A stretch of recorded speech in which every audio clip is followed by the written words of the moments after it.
not only what happens within, but what happens outside. Us and pavilions like ours, and the thousands of stakeholders participating here have raised the voice, created awareness, and congealed together to form a consensus. We have seen indications of moving towards a faster and acting for change in declarations made this year in Bridgetown, in New Delhi at the G20 summit, and the Paris Conference on Finance, among others.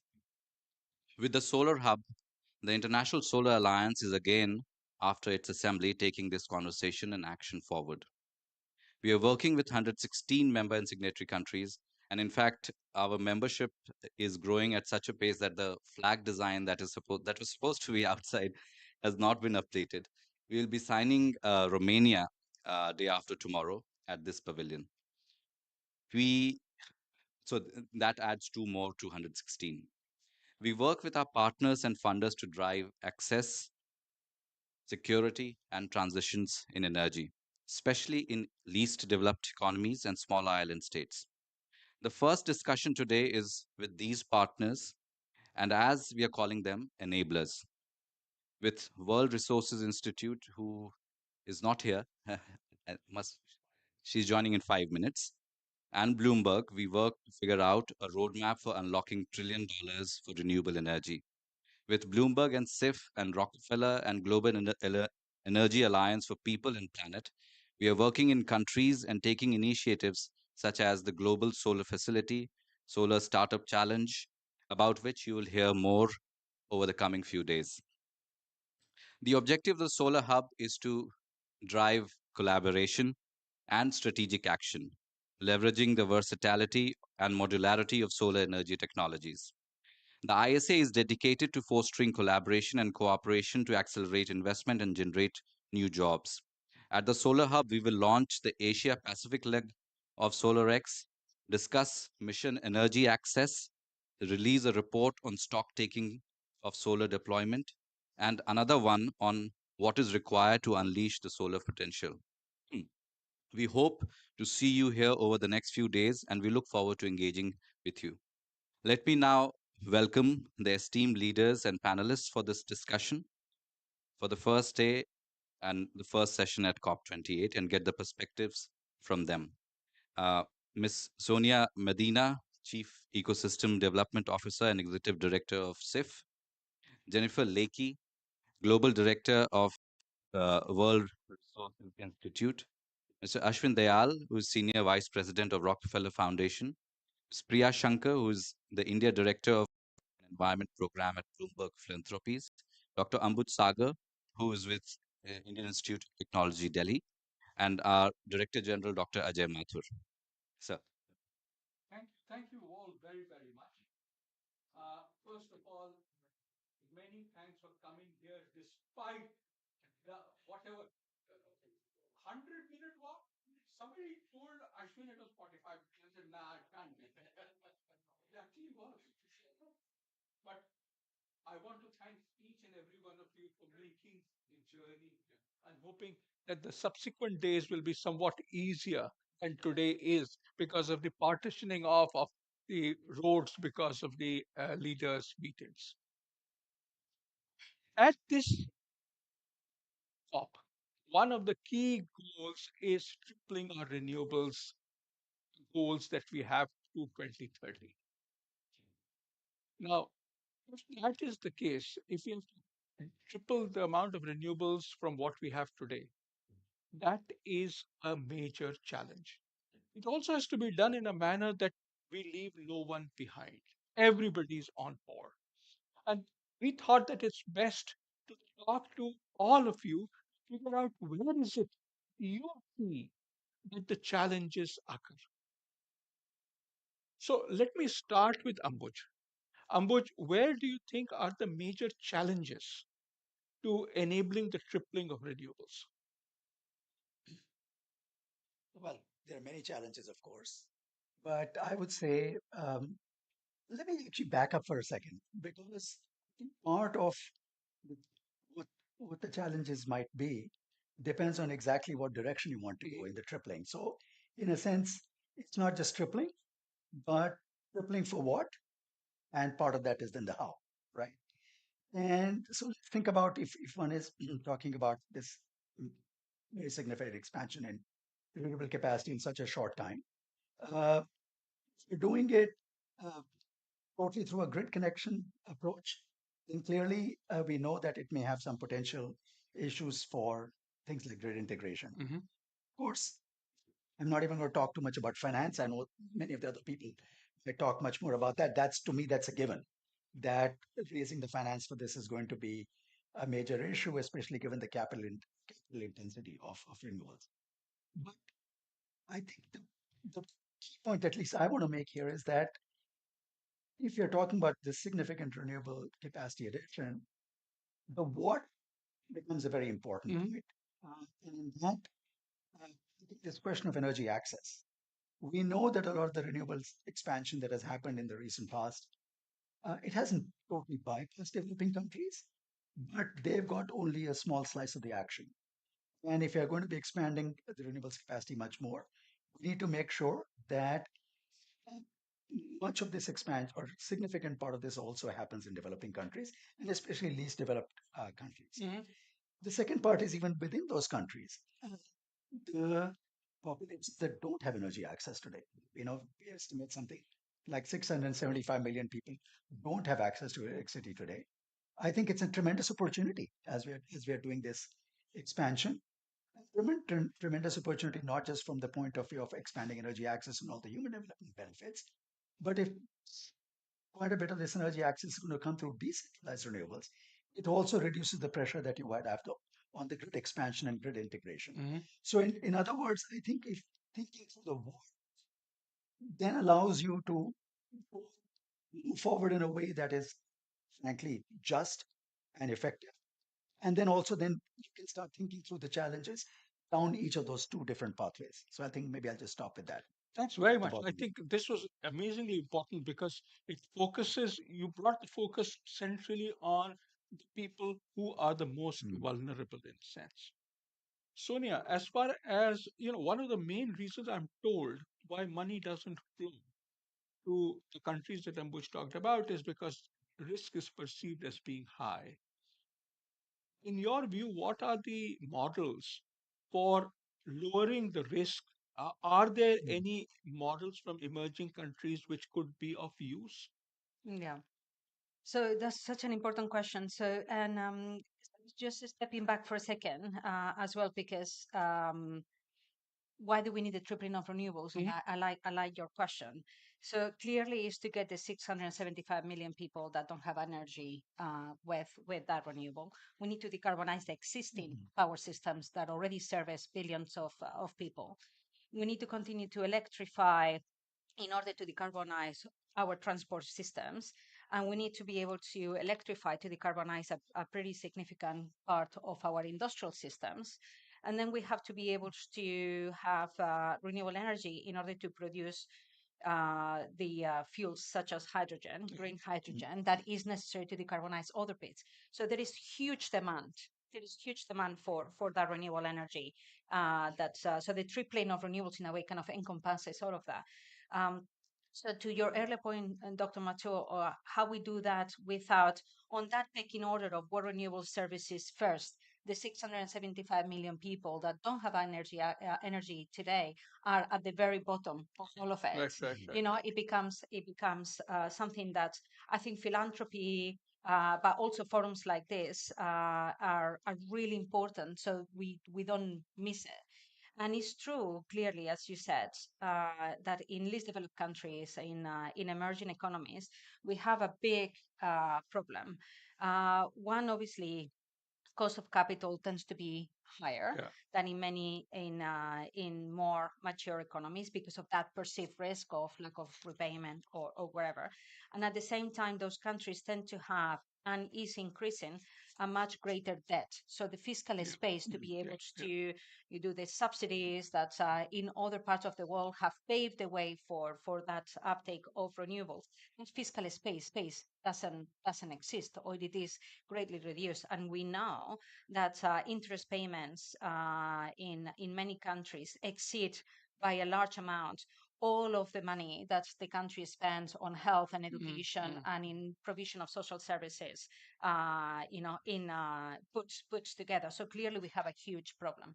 So what are the models to your question that philanthropy and other organizations are looking?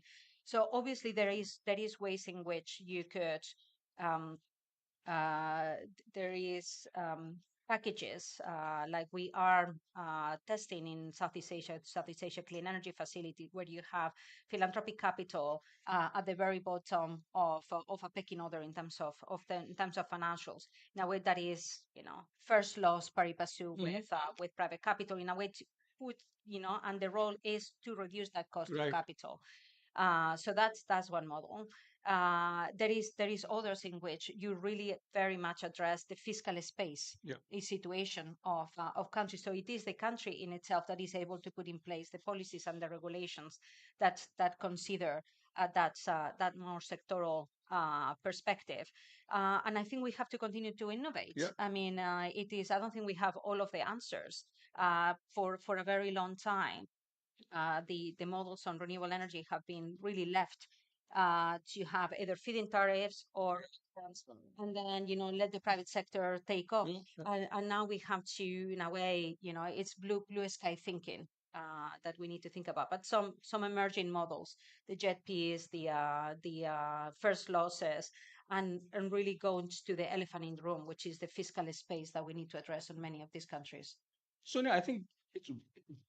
I'm so glad you brought in the concept of fiscal space, because that is going to be one of the biggest challenges, Mhm. especially since renewables, the first cost is a lot more Absolutely. than that of renewables. I think the financial models that you talked about will very clearly know whether you pass the money on, whether you take the guarantees up front. How do you ensure that money flows? So thank you very, very much.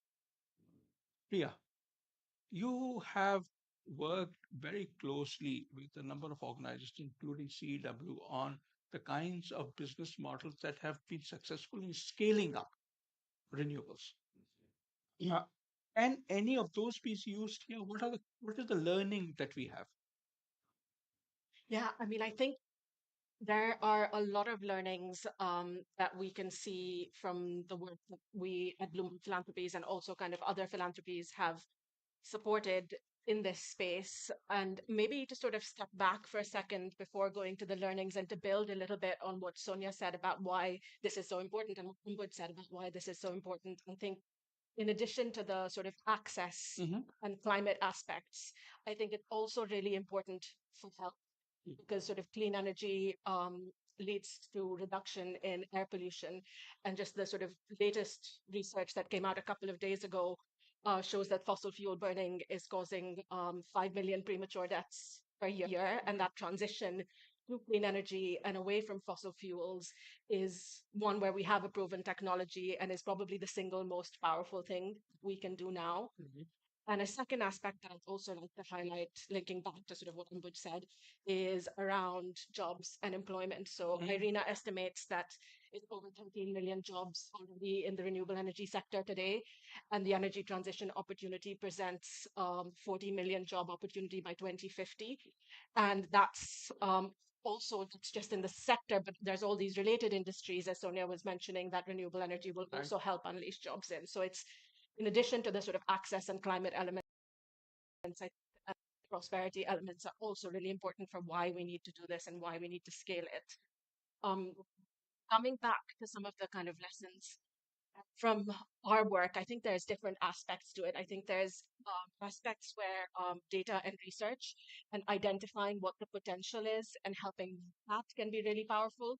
So an example of that is a recent report we did with CEW in India that mapped the rooftop solar potential in India Mhm. to be over 600 gigawatts. And that's an area while India has been really successful in grid scale renewable energy, rooftop solar has been lagging behind. And I think just demonstrating the potential of that will hopefully also help in development. Or in Indonesia, we supported a local think tank, IESR, to map potential there to help support the country's 18 gigawatt renewable energy target. So I think there's this one aspect of sort of data and research. I think there's another aspect of some of the kind of business models and actual kind of work on the ground and project preparation that can be done around that. So in India, for example, we've worked to support CW with some of their residential solar rooftop engagement in Delhi and kind of business models coming out of that with, I think, pooling together being more effective and being able to deploy sort of those resources that have happened to individual customers. Or in Indonesia, we have tried to look at some of the airport solarization and actually found that the private sector was maybe kind of less ready than one would think for something like that. So I think there's lessons, I see. both ways.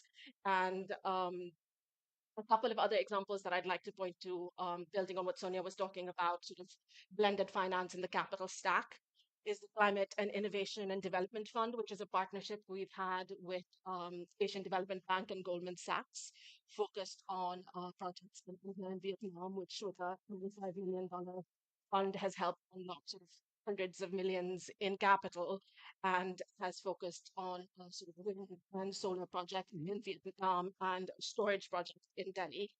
But India and Vietnam, I think, are in some ways also sort of easier geographies, I think, in terms of what Umbaj had said previously about the untapped potential. Sort of Africa currently has, I think, about 60% of the world's best solar resources, with just over 1% solar capacity. And I think there's just so much more that needs to be done there. And I think it's something that we are all trying to figure out. We're expanding our work in Africa, but we're new to it and we're learning.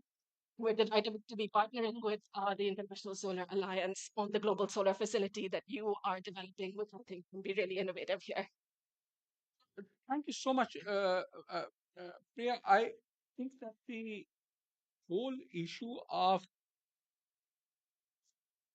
you talked of the Indonesia airport, and it brought back to me something which is said very often in the energy circles, that you can't privatize till you first ensure that they are profitable, or at Comment least est-ce qu'on making peut ends meet, s'assurer and que then you ces privatize. programmes soient In that similar rentables? manner, I'm Donc la wondering if the rentabilité est un point airports important or the dans private toutes ces sector discussions. operators of airports want a operating airport that makes Comment, profits comment c'est, before the donc shift les to opérateurs renewable des energy, aéroports because privés, it has not yet become the energy source of choice.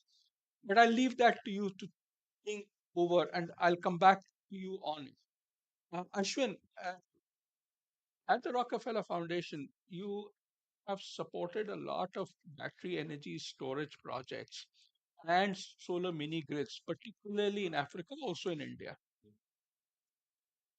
Where do you think the finance needs to go in order for large scale investment flow into these kinds of projects which help you and I, which help people? Yeah, thanks, Ajay, and thank you for having us here. It's a great way to start the week. Look, I mean, if I can be very candid, I think that, when we talk about DRE and mini grids, we're still in the millions rather than the hundreds of millions. If we talk about 650 or 725, if you take the IEA data of unelectrified, there's estimates that 400 million or so should be electrified through off-grid and DRE solutions. We're nowhere near that.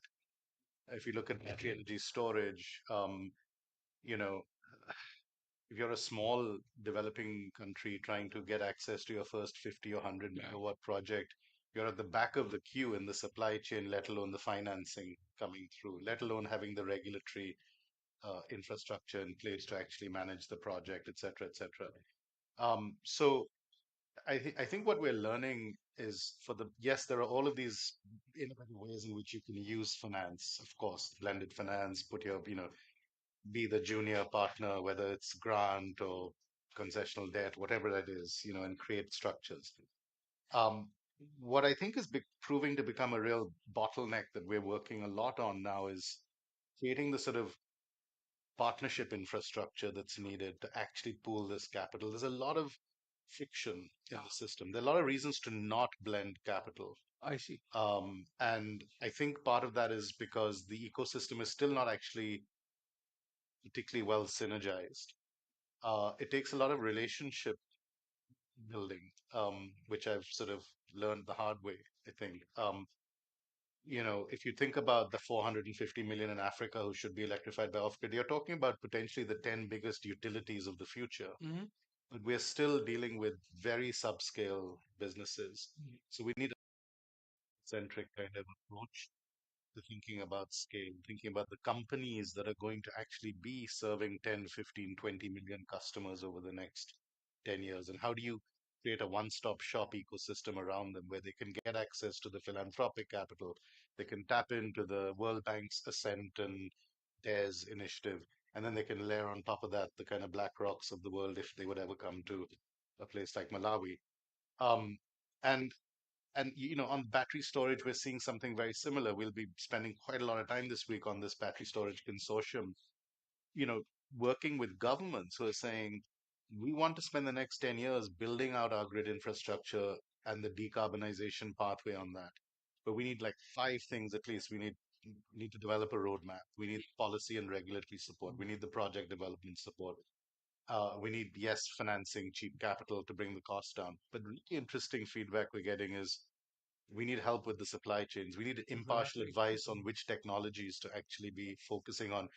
I've had ministers describe the vultures are circling. We don't know which one to allow to land in terms of everyone claiming their technology being the best. So there's a massive kind of market asymmetry right now that I think we're really trying to work on through a consortium sort of model uh, on the storage backed by real money. To make and shape this market, it's going to take more than just conceptualizing the structure. We actually have to create the top down and bottom up sort of political architecture as Right. well. And so I think that's really where I've been spending a lot of the redirecting, I guess, in some ways, a lot of our effort over the last few months, not by Rockefeller alone, but as part of the Global Energy Alliance. So I'll pause there, but just sort of a Ashwin, I think one of the points that the relationship building is an immensely important point, and it's only when you say it that I realize that this has been we have seen this many times, but we didn't recognize it. One of the issues on relationship building, and I'd like Jennifer to follow up on this, if you're looking at a tripling of renewables, and we are looking at relationship building, clearly there are certain expectations of institutional provisions, of regulations that need to be in place. In your experience, Jennifer, what has worked? Yeah, I think it's a really important part of the ecosystem of action that we need to focus on is around the institutional capacity building and the ability for us to create a level playing field. Part of one of the findings of the report that we authored last year and Mhm. released at COP on the roadmap to $1 trillion called Our Solar Future. And the setting of and establishment of the targets associated with the scaling is a critical first step. It enables institutions to understand where the future markets are going to be and to create the predictability that is sought in markets for both developers and for the business models to evolve. The second part of that is around the regulatory structure and the incentives for those actors to bring forward. And the tariff models, the business models have to be evolved as well. So we have two or three things that we've known have really worked well. One is the setting of these the bringing forward of business models that address particular market segments. And solar is not solar is not solar is not solar. If you're Yep. trying to sell or establish an agrivoltaics program, it's quite different than establishing a rooftop solar program. And the marketplace today, when we speak about these, doesn't understand what these alternative options for applications are. So it starts with the application and it looks at what's the delivery model for that application and who needs to be involved. Let me give you one example. We've just been working with Makueni County in Kenya and specifically looking at the opportunities segment by segment of the economy. Where is agriculture in this county and how will they begin to build their route to Mhm. clean energy technologies? Where and how do they do that with solar? In looking at the healthcare system, where and how are the business models going to evolve to allow for solar to be an investment that the business of healthcare is going to access it because it provides better reliability in times of outage. That happened in Kenya. Those solar rooftops were critical in providing care, just as we saw in India during COVID. There is this question of to what extent do we modify the business models of the users and the financial intermediaries that they access. So the local banks and the business providers have to be aligned. And that's really part of what we have to do next is get more sophisticated in terms of targeting those areas where we know we can get the positive results. So if I hear all of you, I'm hearing things at three different levels. The first thing I'm hearing is there is a reasonable amount of experience that exists, which can be built up. That's at one level. I'm also hearing that there are institutions that exist and can be repurposed for our use, but also in some cases, new institutions may need to be created. I'm also hearing that as far as business models are concerned, we need to obviously work on those which are there, but also the point on flexibility. And this therefore leads to the question, how do we get large organizations to innovate?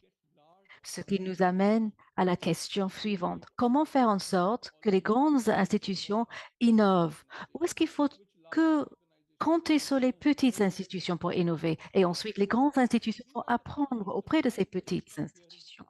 Voilà les A sandbox of sorts makes sense to try out new mechanisms, new business models, new financing mechanisms, new institutional mechanisms, and then that can be expanded? Or should we go in for uh, larger units and try to build these things into them? Uh, I think the answer is not either or. Okay. But certainly, I think given the nature of the variation across the use context, we certainly cannot follow completely standard. vu la variété qui existe dans ce contexte, on ne peut pas adopter un modèle standardisé ou normalisé. On peut pas avoir il faut une customisation générale, même si c'est très difficile à mettre en œuvre. En fait, vous relevez un point très important. Vous demandez comment faire des expériences et ensuite exploiter ces expériences pour prendre des enseignements qui vont nous donner des généralisations. Quels sont les modèles les plus sensés? Je crois qu'il faut exploiter ces expériences afin de développer des principes plus généraux qui permettent une certaine normalisation, mais qui sont adaptables pour être sculptés à chaque contexte, chaque situation. Jennifer a parlé, a parlé du renforcement institutionnel. Moi, je suis de l'avis que la question de capacité est absolument clé. Et moi, je dis que la capacité demande une manière de mise en œuvre. Il ne faut pas oublier cela. Et la question reste, quelles sont les différentes capacités dont on a besoin afin de garantir cette transition? On a déjà évoqué la capacité. Passons maintenant au financement, aux politiques, à la conception d'institutions, etc., les partenariats. Lorsqu'on réfléchit bien, la capacité est importante, c'est vrai, et ça va nous aider ensuite à construire des compétences. J'ai une question pour vous. Vous êtes en train de fonder un IIT aux Émirats. Est-ce que vous allez renforcer votre capacité? En fait, le premier master qu'on va proposer à cette IIT concerne cette question même. Et ce n'est pas qu'un programme technique, c'est un programme également qui va aider les gens à mieux réfléchir sur la gestion des transitions et quelles sont les capacités qui sont nécessaires pour une transition. Je suis de l'avis qu'il faut vraiment renforcer les capacités pour que les partenaires puissent jouer un rôle entier. But I don't want to, well, when I'm talking, I don't want to make one additional point that I want to kind of want to highlight. J'ai un point supplémentaire à souligner. On a beaucoup parlé du triplement des capacités. Est-ce faisable? Moi, je pense qu'on peut le faire d'une manière qui nous permettra d'avoir tous les avantages du développement, mais je pense que si on souhaite obtenir ces avantages de développement, il faut concevoir un programme pilote qui s'assure que les technologies vont être développées pour garantir des salaires pour des personnes. On fait tout ceci pour améliorer la vie des gens. On veut leur donner une énergie propre, bien sûr, c'est très important. Et grâce à cela, ils vont pouvoir aussi gagner leur vie. Oui, ça revient à ma question finalement. Très clairement, on parle de nouvelles configurations des technologies, les modèles économiques, le financement. Et lorsqu'on analyse ces nouvelles configurations, est-ce qu'il faut fournir plus d'efforts ou est-ce que nous avons déjà une constellation de configurations qui satisfait déjà? Ben, je crois que beaucoup de configurations existent, il faut juste les dénicher, il faut les identifier.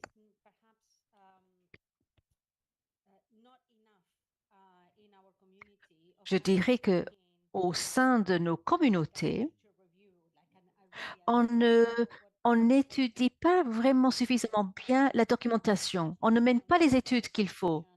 On parle d'une transition juste. Et ça, c'est juste un exemple. Il y a des niches, il y a certains pays qui ont bien fait le travail, il y a certaines régions, certains maires de villes qui ont bien travaillé, mais on ne parle pas beaucoup de ces cas-là. Ashreen et Jennifer, vous connaissez beaucoup d'exemples. Je crois que ce qu'il faut faire est de plaidoyer pour ces cas au niveau de la réglementation pour que ces cas peuvent être adoptés à une échelle plus importante. Et c'est ce lien qu'il nous faut. Il faut créer ces liens. C'est une question très, très importante qui a été relevée et on va travailler là-dessus. Moi, je dois compter sur mes collègues et j'aimerais bien procéder de cette sorte-là. Priya, vous avez dit qu'il existe beaucoup de modèles économiques qui peuvent être exploités, mais qu'il y a aussi des modèles neufs qui doivent être créés. Alors, en ce qui concerne les modèles existants, lesquels There's a lot, of lesson sharing which needs to be done and can be done around um, a lot of the policy targets and sort of policy target formulation, and also some of these kind of the older mechanisms that Sonia mentioned around feed-in tariffs and auctions. I think there are still sort of lessons to be learned from those and applied in different policy contexts alongside the capacity building that needs to happen locally. I think there's also a lot that can be learned from how different stakeholders have worked together and sort of the partnerships that Ashwin mentioned that I think are key to various of these sort of new innovative business models. So, for example, with just a little bit of technical assistance or project technician support, how more investment has been able to come in sometimes in quite sort of small scale projects, which is something we've seen through the US India Clean Energy Facility, which is now continuing in a new form, where with the sort of assistance around legal and business model preparation that was provided, that's then been able to attract additional investment to come in. or we've seen models where consumers have sort of pooled together with either, some of these also borrowing from other sectors, some of these microfinance and microcredit models that have been employed very effectively sometimes for business creation in terms of jobs and livelihoods, not necessarily always in the energy space. But I think there's lessons that we can take from that into some of the energy access expansion discussions. And I'm sure Ashwin will know more about this and has mentioned this before, but I think that beyond just the sort of capacity building, it's sort of the linkages then with storage and grid infrastructure, and how do we make that so it's not just kind of building the capacity, but what is the related infrastructure that needs to go with that. And then also in terms of sort of decentralized renewable energy and the kind of potential that has, that's an area where I think we still have a lot more sort of learning and figuring out to do. So following up on what you said, Ashwin, you talked of building relationships. What do you think are the best ways to help build the relationships? So, I actually want to just connect it to this topic of business models. I mean, a couple of points I'd like to emphasize. One is the best people to develop and evolve and shape the business models are the businesses themselves. Right. And you'll see that. And so, and that gets to the question of the relationship, even the relationship that we have with developers, you know, taking a long-term view, sort of sticking with it. Um, there are success stories out there. In India, we had OMC has raised more than $100 million from private companies, Chubu Electric, Mitsui Power. That's, on the back of three, four, $5 million of sort of soft philanthropic debt, 7 years ago. Husk just announced its 100 million close for Africa. Nigeria. Promising signs. Um, so that's one thing, is that we need to find the companies that are actually really figuring out the business model and them, Yeah. right? The second is something that maybe it comes up a lot, is this whole question of when we talk about financing, it's the local currency Right. stuff, right? I mean, look at what's happened now with the currency deregulation in Nigeria, which is probably macroeconomically a very good idea. But in the short term, it's going to be a huge pain point for developers if they were borrowing in dollars, right? Développe s'ils empruntent en dollars. Donc, il faut vraiment déverrouiller le système bancaire local. Myanmar, par exemple, imaginez-vous. On a eu une interaction positive avec les banques privées en Nigeria également. On utilise notre capitaux pour créer une devise, un système local avec la devise locale. Lorsqu'on parle de partenariat et de relations, c'est vraiment ce genre de choses qu'il faut aider. Il faut vraiment les renforcer. Mais pour revenir à la question plus large des partenariats et des relations, lorsque je vois du stockage en batterie, oui, c'est une question du secteur public avec énormément de réglementation. C'est aussi d'intérêt pour les secteurs privés puisque les, les réseaux peuvent être gérés par un acteur privé, pas toujours, mais en travaillant ensemble, on peut aller plus vite. Il faut vraiment se tenir la main et avancer à un rythme bien. Il faut vraiment faire en sorte que les gens collaborent. Il y a même l'opportunité de faire des commandes groupées. Là, on parle de spécifications technologiques assez spécifiques. On peut avoir 4 différents styles chimiques. On parle de sodium ou d'hydrogène, nickel, ou est-ce qu'on va garder nos batteries lithium pour les années à venir? Donc, les gens doivent calculer tout cela et faire en sorte que ça aille vers l'avant.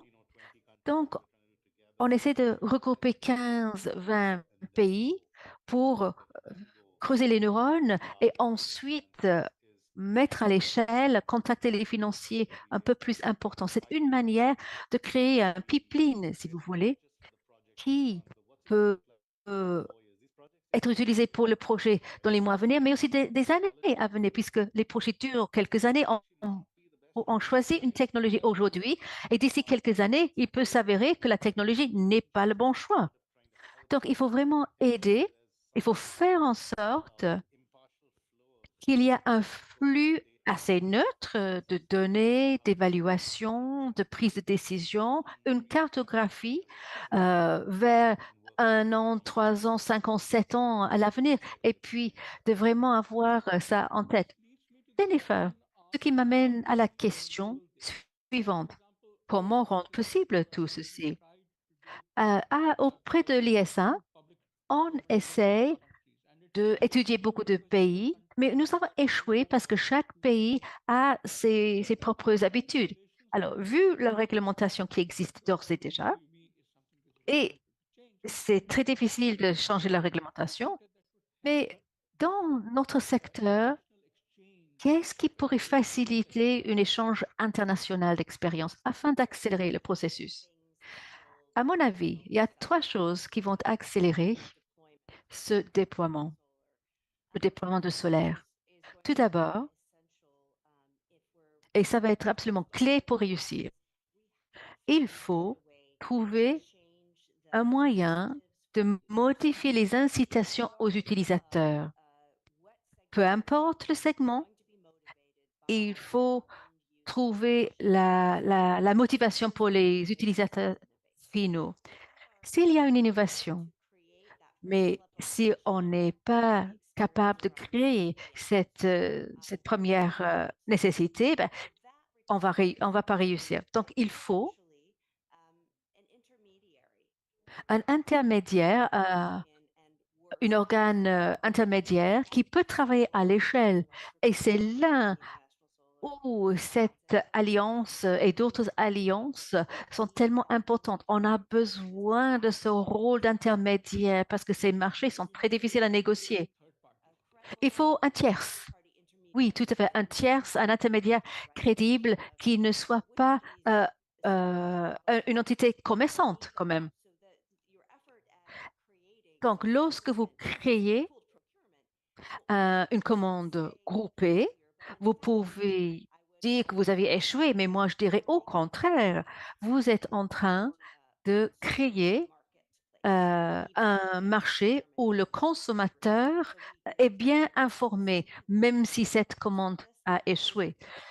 Deuxième enseignement, il faut vraiment compter sur le financement. C'est absolument clé. La seule manière de réussir est de disposer de budget d'investissement là où personne n'investit aujourd'hui. Et ça, c'est le modèle de financement combiné. Il y a troisième chose, et c'est tout aussi important, le troisième pilier est la construction des compétences pour faire en sorte qu'il y a des signaux de marché très robustes à ceux qui veulent se lancer dans ce secteur. Il faut vraiment être incitatif. Permettez-moi maintenant de faire ma propre publicité. Il y a 20 startups en Afrique identifiées. Et merci Sonia beaucoup d'avoir soutenu ce travail. Maintenant, cette année et l'année prochaine, on essaie de procéder en Asie pour trouver des startups et on va donner à ces startups les ateliers qu'il faut, une levée, pour accélérer la levée de fonds, accélérer les partenariats et aussi pour constituer une trésorerie de la marque. Parce que moi, je souhaite que ces startups deviennent l'Amazon de demain, qui vont fournir des services partout. Je souhaite vous remercier tous. Nous avons commencé en retard. Désolé, on n'a pas le temps pour questions-réponses. Mais je souhaite vous remercier pour ce débat fort stimulant. Il y a plusieurs enseignements à prendre. Oui, il faut vraiment identifier ce qui marche d'ores et déjà. Il faut aussi trouver les zones clés où il faut vraiment accélérer, identifier les zones clés. Un grand merci à tous et j'ai vraiment hâte de travailler ensemble avec chacun de vous à l'avenir. Un grand merci à tout le monde.